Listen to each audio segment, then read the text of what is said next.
Doctor Sandeep पाठक जो ex railway standing committee के member थे, उन्होंने किया रेलवे सेफ्टी और सिक्योरिटी को लेकर किया बड़ा खुलासा। उन्होंने कहा कि 2 ट्रेनों का एक्सीडेंट से रोकने के लिए जो एंटी कोलिशन डिवाइस पर सरकार ने 2% पे ही लगाया है, यानी रेलवे नेटवर्क 65,000 किलोमीटर का, तो उन्होंने 1400 किलोमीटर रेलवे नेटवर्क पर ही ये एंटी कोलिशन डिवाइस को लगाया है। इससे 9 साल के टेन्योर में 65,000 किलोमीटर की रेलवे ट्रैक में 37,000 रेलवे ट्रैक हैं अपग्रेडेड है, यानी 50%। सरकार का कहना है कि एडवांस सिग्नलिंग सिस्टम पर हर जगह लगाए गए हैं, मगर वो कहीं पर भी काम नहीं कर रहे हैं। तो इससे साफ मालूम होता है कि मोदी जी की सरकार टोटली पब्लिक एडमिनिस्ट्रेशन में फेल है। लिहाजा आने वाले चुनाव तमाम लोगों को ये चाहिए कि काम करने वाली स्टैंडर्ड पार्टी को वोट दें, जिसमें सब हर तरीके से माहिर हों। नेताओं, ये रूलिंग पार्टी अपने वतनों को श्रीलंका, पाकिस्तान से भी ज्यादा खोखला बना देगी। नमस्कार। आज उड़ीसा में जो रेल दुर्घटना हुई है उसमें लगभग 200 से ज्यादा लोगों की जान जा चुकी है अभी तक और 900 से ज्यादा लोग घायल हैं।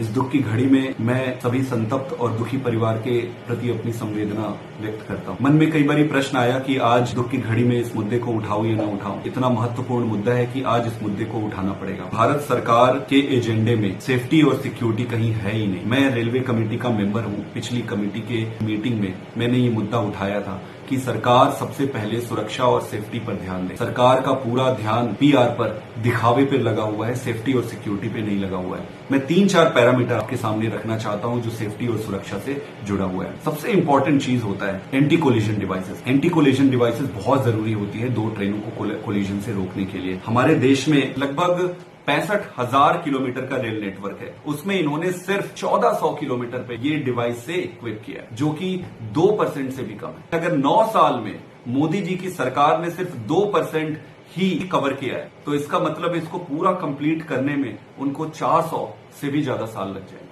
अगर ट्रेन के हिसाब से देखें तो हमारे देश में 23,000 के आसपास ट्रेन है। कहीं हमें इन्फॉर्मेशन मिला है सिर्फ 65 ट्रेनों पर इन्होंने एंटी कोलिजन डिवाइस लगाया है, जो कि 0.2% से भी कम है। ये स्पष्ट करता है कि सरकार की प्राथमिकता सेफ्टी पर नहीं है। एक और चीज मैं आपको बताता हूँ। एक डिवाइस होता है एंटी डीरेलमेंट डिटेक्टर डिवाइसेस। 2014 में सरकार ने ये कहा था 2014 से एंटी डीरेलमेंट डिवाइसेस सभी नेटवर्क पर लगाएंगे। इसका अभी तक कोई ब्यौरा नहीं है कि कितनी जगहों पर इन्होंने लगाया है, कितना इस पर काम हुआ है। एक और इम्पोर्टेंट चीज है जो रेलवे ट्रैक होती है उसके अपग्रेडेशन का। डीरेलमेंट को रोकने के लिए बहुत इंपॉर्टेंट होता है कि रेलवे ट्रैक्स को अपग्रेड किया जाए। तो 65,000 किलोमीटर के ट्रैक नेटवर्क में सिर्फ 37,000 किलोमीटर है जिसको इन्होंने तक अपग्रेड किया है, जो कि सिर्फ 50% है। तो मुझे ये लगता है कि आपका ट्रैक सिर्फ 50% अपग्रेडेड है, आपके पास एंटी कोलिजन डिवाइसेस सिर्फ 2% से कम है, आपके पास एडवांस सिग्नलिंग सिस्टम आप कहते हैं कि आपने सभी जगह लगाया है, और अगर एडवांस सिग्नलिंग सिस्टम आपने सभी जगह लगा दिया है तो फिर वो काम क्यों नहीं कर रहा है? प्रश्न तो उठता है, प्रश्न पूछना बनता है। इस दुख की घड़ी में मैं प्रश्न नहीं उठाना चाहता था, लेकिन मुझे लग रहा है ये इतना जरूरी प्रश्न है, सरकार से पूछना पड़ेगा। Bureau report, news hub Bharat.